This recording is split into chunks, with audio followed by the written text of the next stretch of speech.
Welcome to another edition of the It's Cavalier podcast. As always, it's your boy Mac. Joining me today is Corey Walsh of Fear the Sword. You know him well, my friend and co-host here. Corey, man, it's been a while since we've gotten on here together scheduling, Yeah, stuff like that during this holiday time. But this was an early gift, if I dare say so. How are you feeling after tonight's victory?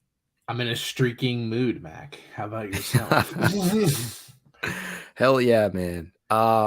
Entering tonight's matchup with Milwaukee, the Cavs had won 7 of their last 10 and were on the heels of a 4-game winning streak, hence what Corey just mentioned.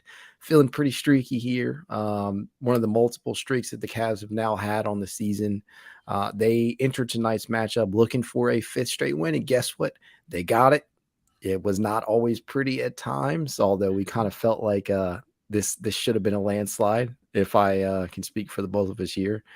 But I do have to say, Corey, in their previous 2 matchups with Milwaukee, I was a little concerned.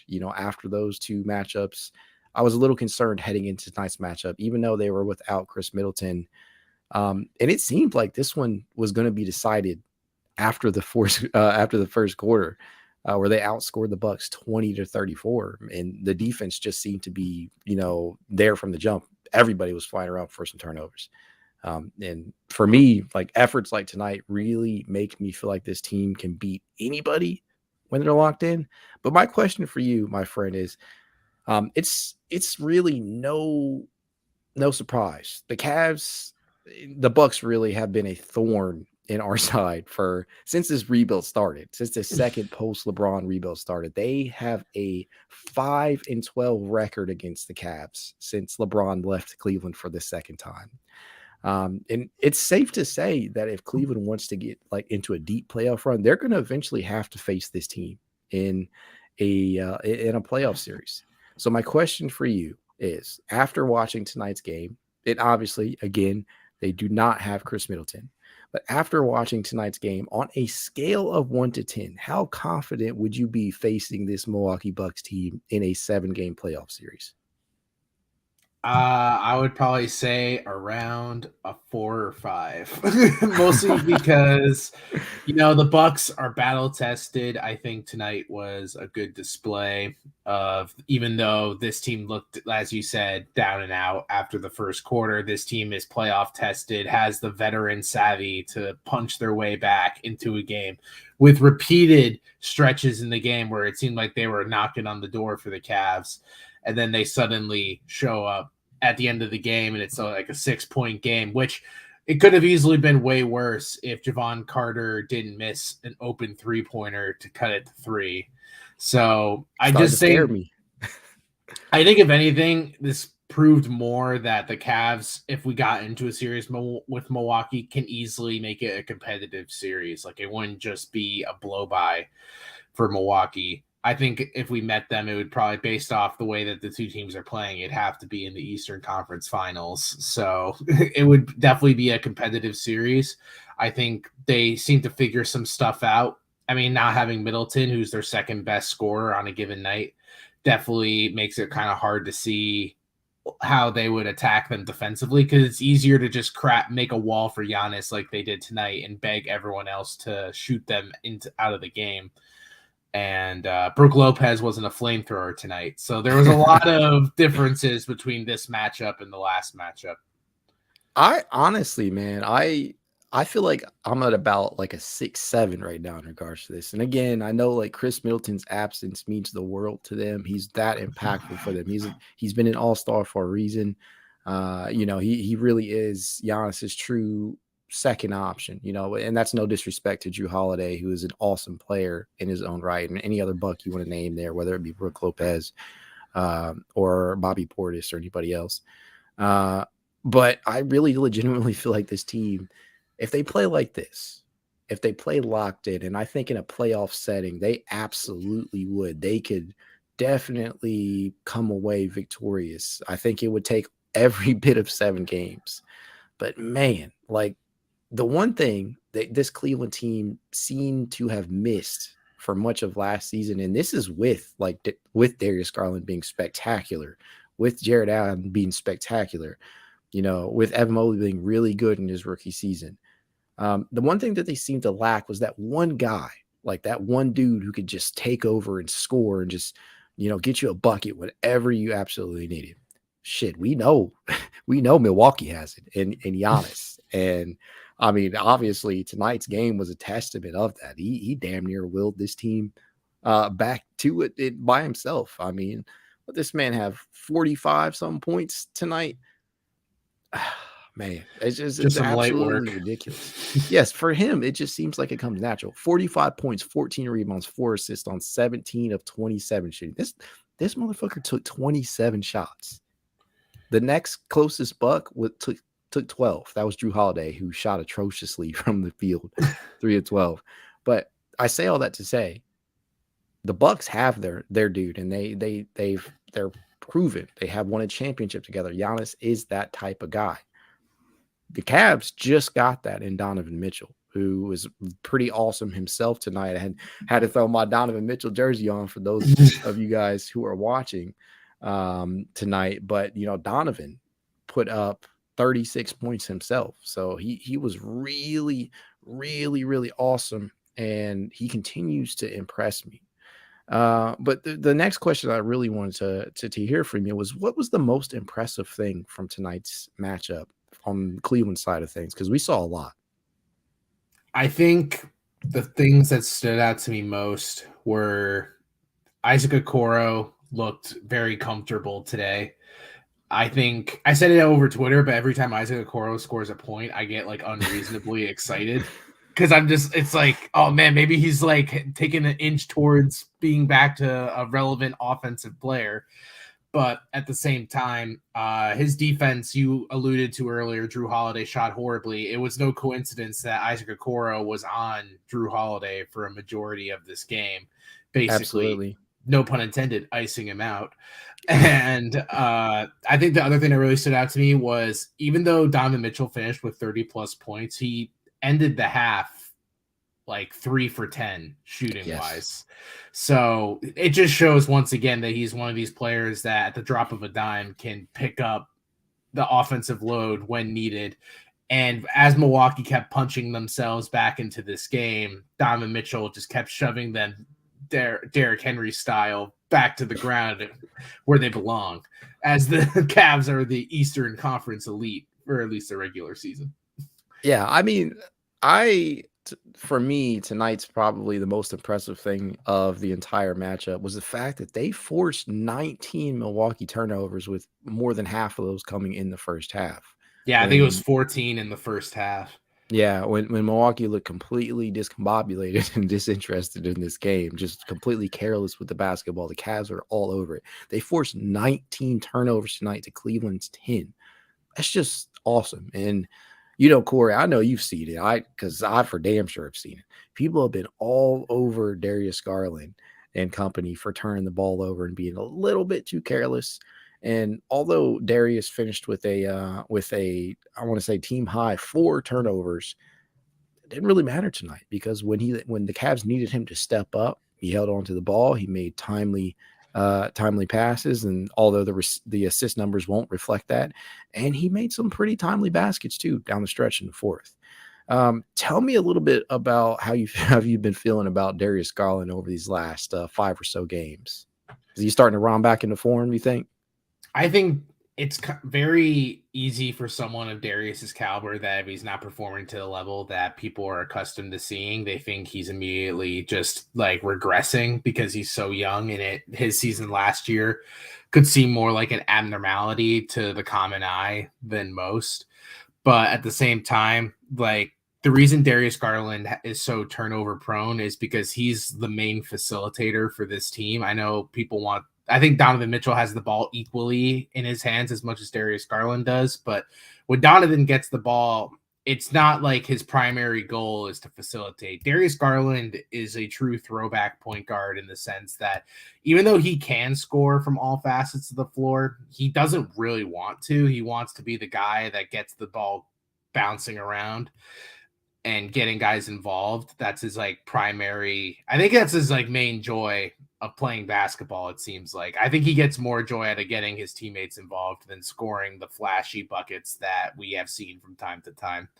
But at the same time, Darius also, I mean, you're going to have those types of turnovers when you're the guy forcing passes to other teammates. So I don't look at his turnovers as negatively as I think other Cavs fans are. I look at it as him trying to get teammates involved. It's not like he's like trying to do ISO ball and is daring people to pick his pocket the entire time. I would be way more upset with that because that's just not Darius's play style. He's playing the same way he's played in the past. It's just that he's trying to figure things out with a new group of castmates. He's actually averaging less turnovers this year than he did all of last season. And I think, to me, having the amount of players that you have this season that handle the ball is obviously, that changes things, because you have a healthy Karis LeVert, you have a Donovan Mitchell that you're sharing the backcourt with, and you're eventually going to get Ricky Rubio back, which will definitely cut into some of his touches when the two are on the court together. But by and large, Darius Garland has played some really good basketball this season. And I think the biggest gripe that people have found with him, or at least that I've seen people indicate, is that he plays shitty when he's away from home. Do you buy into that? Is there something with that? I don't think so. I just think it's just the luck of the draw.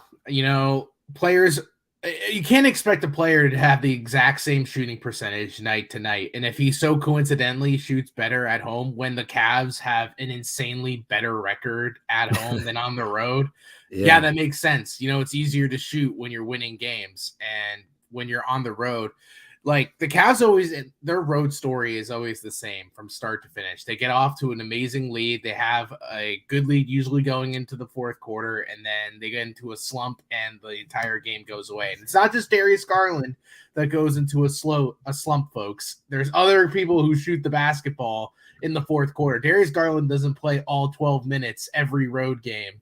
So also, for those who are attacking Darius, I seem to think that Donovan Mitchell's our closer. So how is Darius Garland closing games if Donovan Mitchell's our closer? So for the same man you're praising, everyone is equally accountable for the Cavs sucking on the road. It's not just Darius Garland missing shots.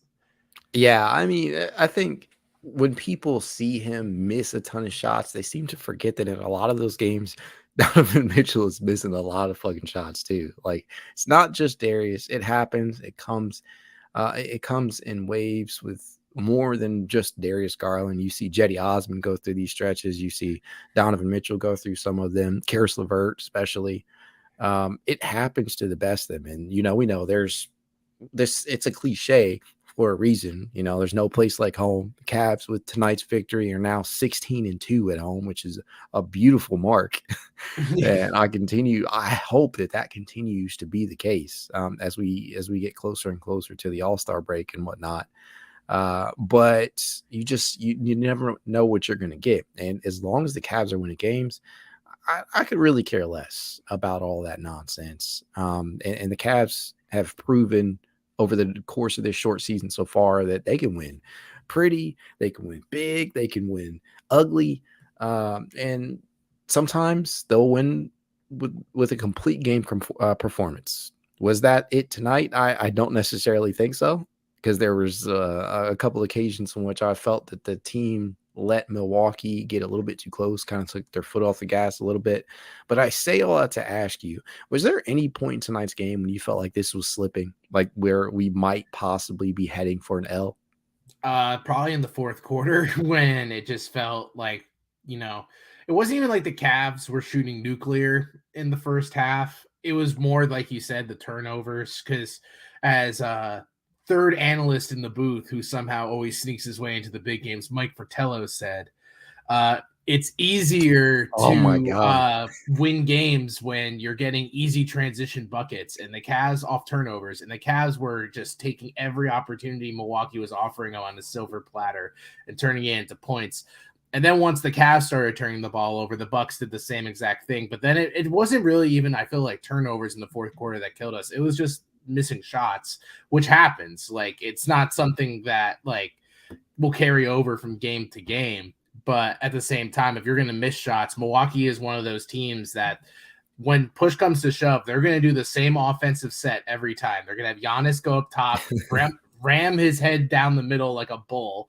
And then the Cavs were sending two every time, and we're begging one of the supporting cast members of Milwaukee to hit shots, which they did up until the Carter shot with about like a minute and a half left, which kind of signaled that that game was pretty much over. But yeah, no, that's when I felt it was slipping the most. Otherwise, like if you took that Cavs game from tip to half, that was like the best the Cavs could have played against Milwaukee at that point, given what they were doing. Absolutely. I think the game plan has to remain the same even when Chris Middleton comes back. Now obviously this victory tonight makes the Cavs 1-2 against Milwaukee on the season, and I think they have one more matchup coming up. But I believe that this should probably be the game plan even when he returns, because Giannis is going to get his. I mean, this dude is just unstoppable. And I tweeted this out during the game. When he's driving to the basket with a full head of steam, that has to be one of the scariest sights in basketball if you're a defender. Like, I think it's one of the most hopeless as well, because like that dude never gets charge calls ever, even though he is just a bull in a china shop. He has earned, I guess, he's earned that type of whistle, the officiating. We can make whatever we want of it, because it did kind of seem like the Cavs weren't getting a lot of calls that they should have especially in that first half. But he's going to get his, whether he's charging towards the rim, whether he's drawing fouls. And this, Donovan Mitchell shot 16 free throws tonight. Giannis shot 16 too. I mean, this guy, is he the league leader in free throws attempted? Giannis, I would not be surprised. I was thinking during the game that Ken Ganley-Kia should have her commercials air in Milwaukee, because they would have like 30-second ad reads between every free throw, because that dude, he soaks that 10-second shot clock for free throws. Yeah, I mean, like, he's just there. I don't even know how to describe it. He's so damn good at drawing fouls. Him, Joel Embiid, James Harden of old. These guys just learn how to get that whistle. And Giannis, it's a little bit different for him because he's just such a damn force. Like kind of like Shaq was back in the day, but he's actually hitting his free throws. He went 11 of 16 from the free throw line tonight. So like the hack a Giannis strategy would never work with him now, because he's elevated his game such that, you really, I don't even know if the whole building a wall strategy is still a thing against him, because he can still get around it. He can go through it. He's just that good. He's either going to go through it or over it or draw a foul. And he can hit the occasional three now. So he doesn't have really a huge flaw in his game. That said, there is one thing that I wanted to ask you about that's kind of been on my mind lately, because this was a big topic throughout much of the offseason for us, and that was the starting small forward position. And we know it's kind of been like a revolving door, right? So my question to you is, and I'll preface it with this. With tonight's game, Isaac Okoro, over his last 3 starts, has averaged 10 points, 3.7 rebounds, 2.3 assists, and he's actually knocked down a few triples. Has Isaac Okoro done enough to claim that starting small forward spot for good, even when even when Lamar Stevens and Dean Wade return to the lineup? I think what I've learned from this rotating cast at the 3 is that the Cavs should leave that 3 position in flux and leave it to be positional based matchups. I don't think there's any clear candidate that I would want to start at the 3 over the other. I think it truly does depend on who we're playing that night. And when you play someone like Milwaukee, you need to match up defensively. I mean, when Chris Middleton comes back, ideally, I think Isaac Okoro is going to be the guy who gets the call to guard him, not Drew Holiday. I feel like they put Donovan Mitchell on him at that point, because Donovan Mitchell has also been a pretty good defender as well. He really has.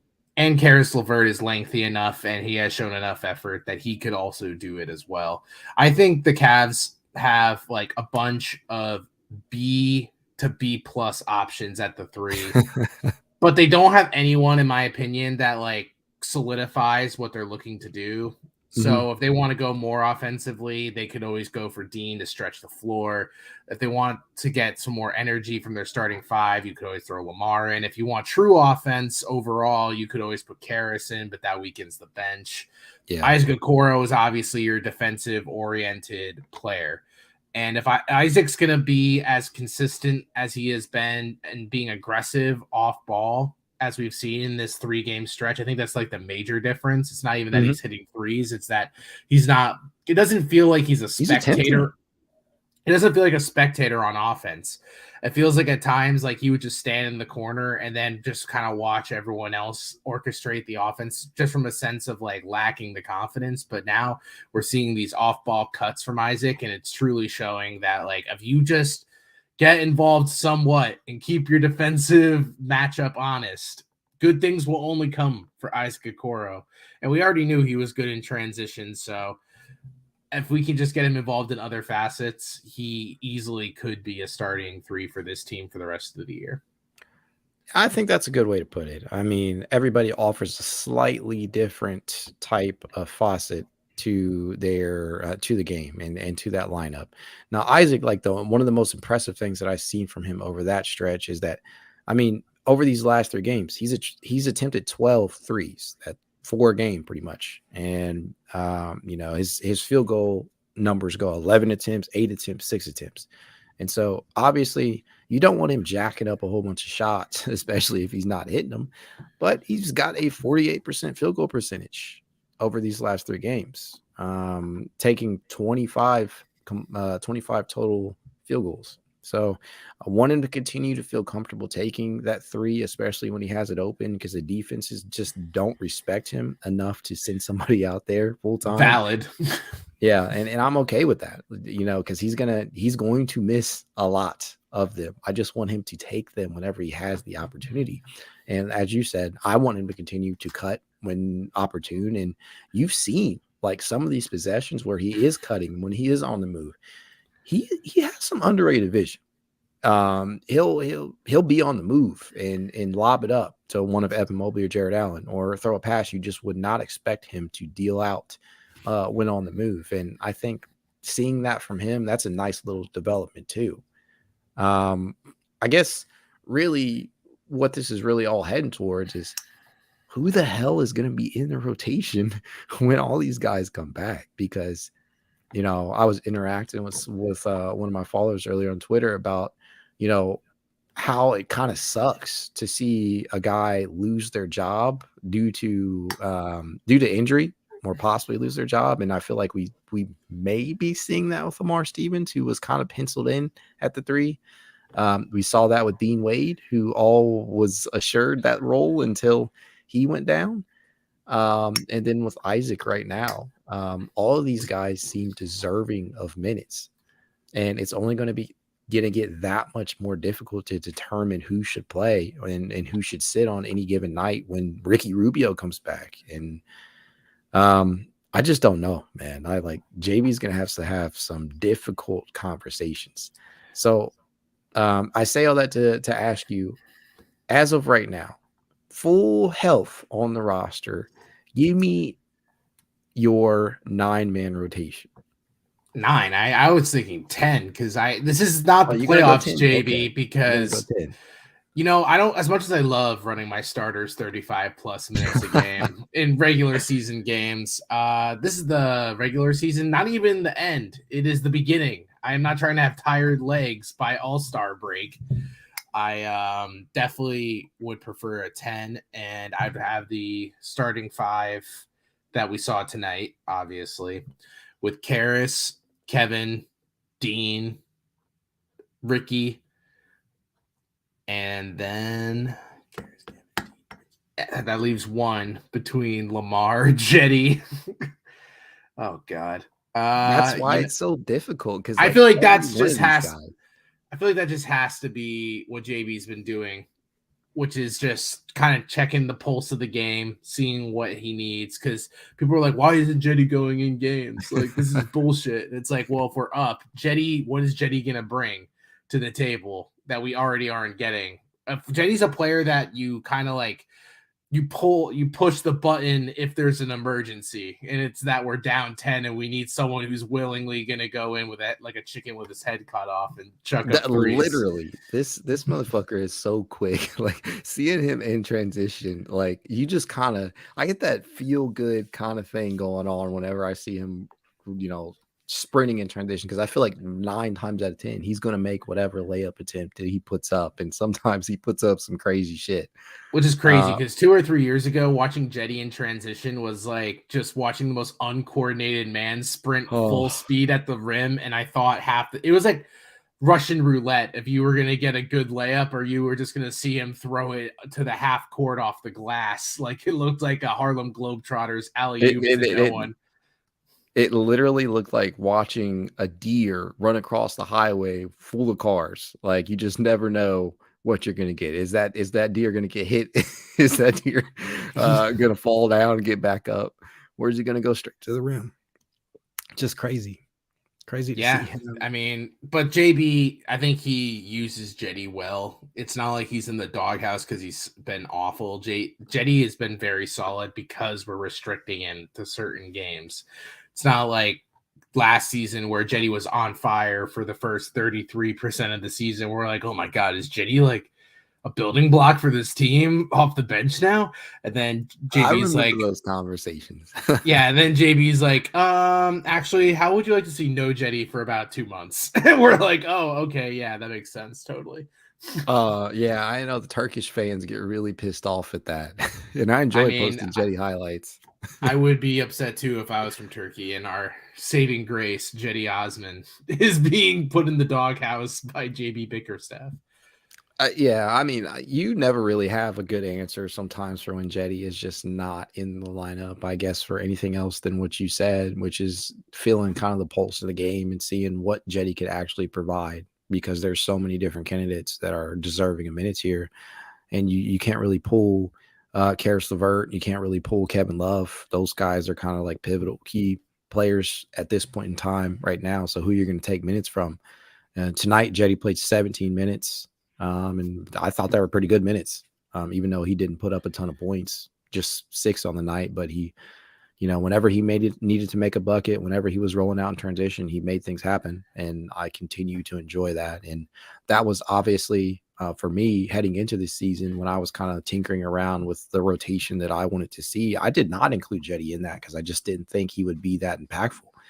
I mean, I'm happily able to admit that I was wrong in regards to that, like I am about most of this shit. But how is where was Mami Diakite in that imaginary rotation?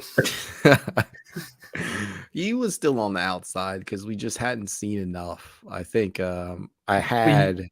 But you're the president of the Diakite fan club. Yes, but again, like you just can't you can't justify pulling like Lamar, Dean, Jetty, Isaac. There's just, especially at the position that Mamadi plays, like who are you going to really take off the court? Because you want Evan and Jarrett to be out there as much as possible. You're going to could have took Luke Travers and put him into my 12-man rotation, I would have. I know you would. If Luke Travers was here, I would think that they would, honestly, and no lie, I think if Luke Travers was on the Cavs roster right now, they would probably give him a look at certain points. I think he would have more of an opportunity to step on the court than Dylan Windler. Dylan's days are done in Cleveland. If I'm being 100, I just don't see him. Are you saying this from a viable source? I wish. Have you been talking to Dylan Windler's mother? I mean, I don't say that to be an asshole. I just think the guy, like, even when he does get healthy, like, whose minutes is he actually going to come for? He's going to be like an end of bench guy. I think him and Howell Neto are going to have some electric pregame shoot-arounds. Honestly, I think you're going to see some a move be made. I don't know if Dylan even be included in that I'm not sure. I think he can be. Yeah, I don't know the injury thing.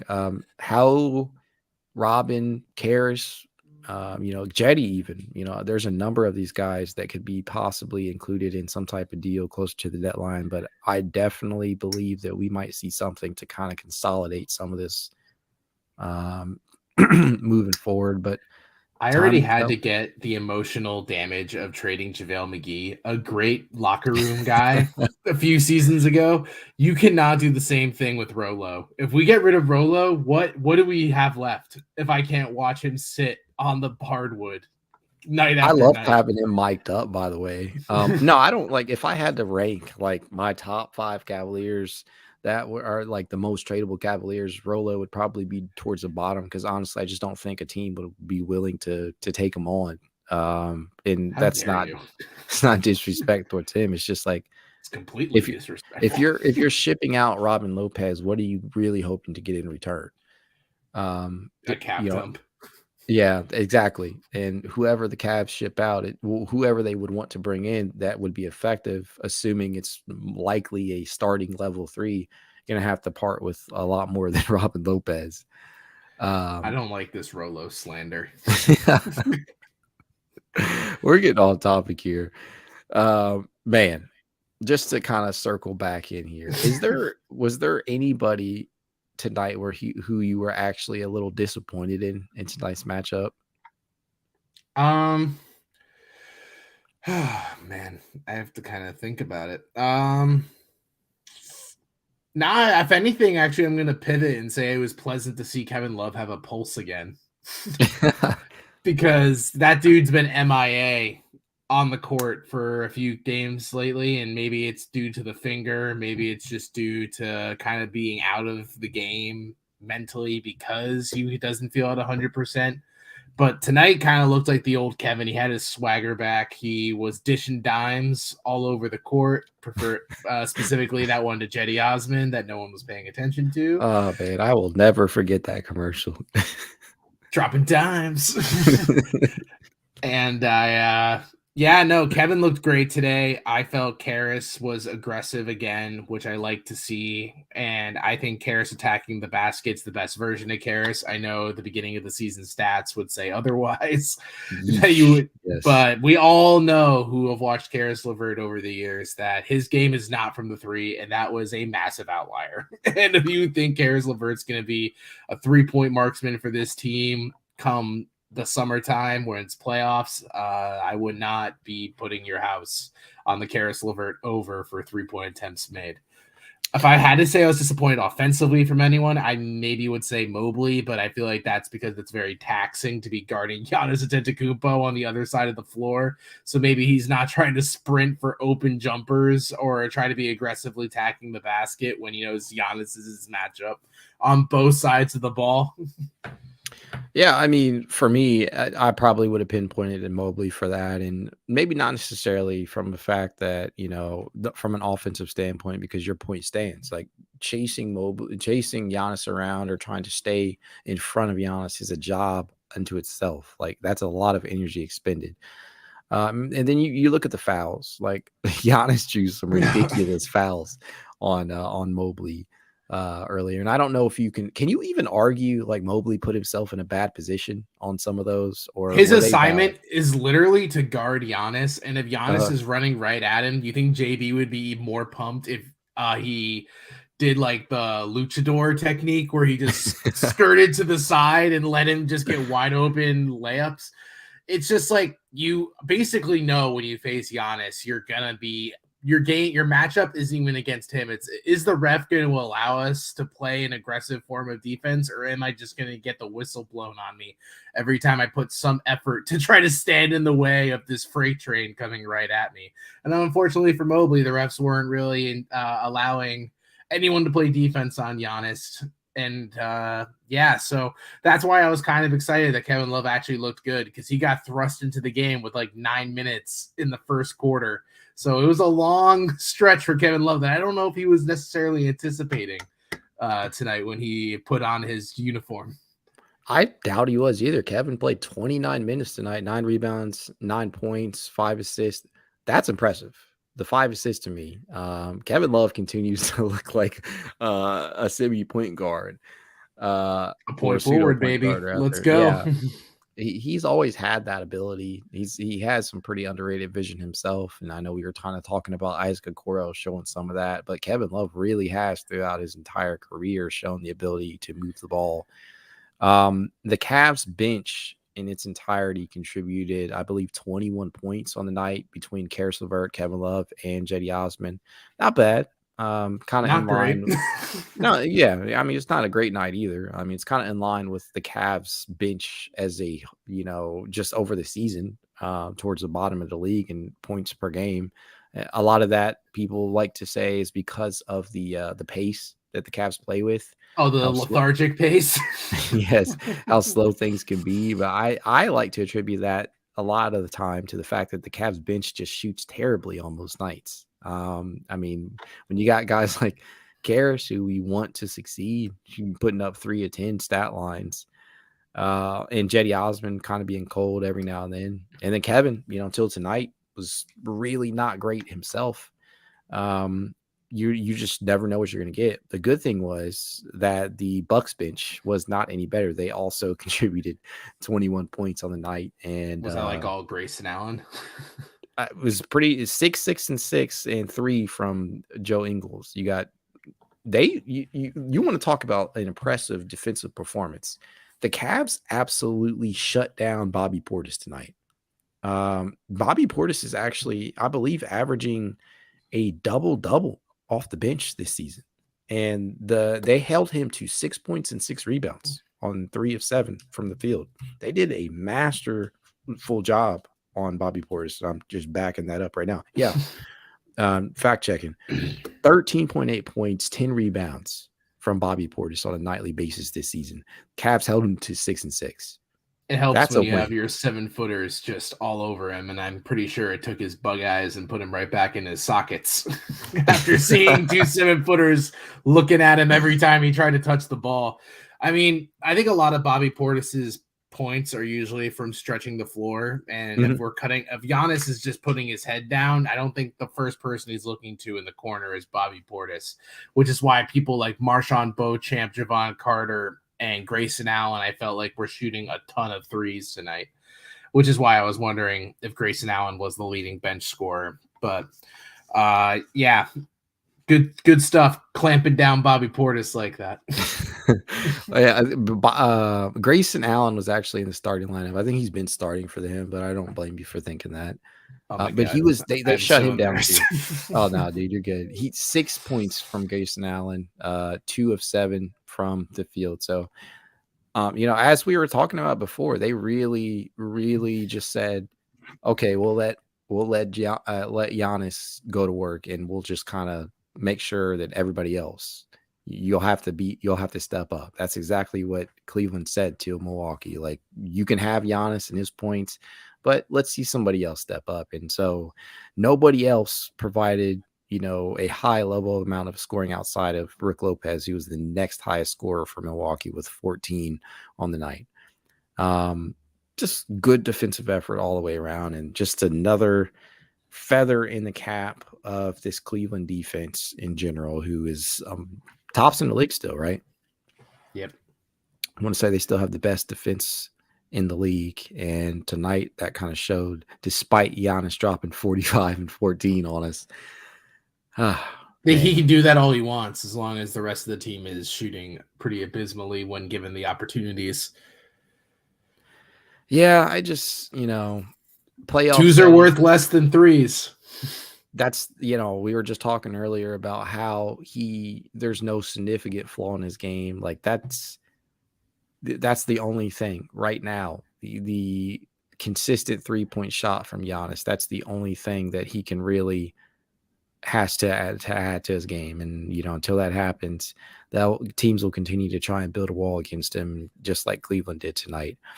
All around, just an awesome performance from the Cavs, 114-106 over Milwaukee. This team, man, they seem to finally be coming around, getting their stride again. This is now their 5th straight victory, heading into a pivotal matchup with the Toronto Raptors. Yes, those same Gary Trent eye gouge Toronto Raptors. I think Darius Garland should just be DNP'd. Maybe, because this motherfucker keeps taking shots to the face, and it all started with Gary Trent Jr. I think everyone thinks it's like a fun TikTok trend or something to attack Darius Garland's eyeballs, but I'm not having it. Yes. So protect Darius Garland at all costs. That's what you Take need my to eyes do. instead. I'm sure Cap's Twitter would gladly do that. Oh, guys, Again.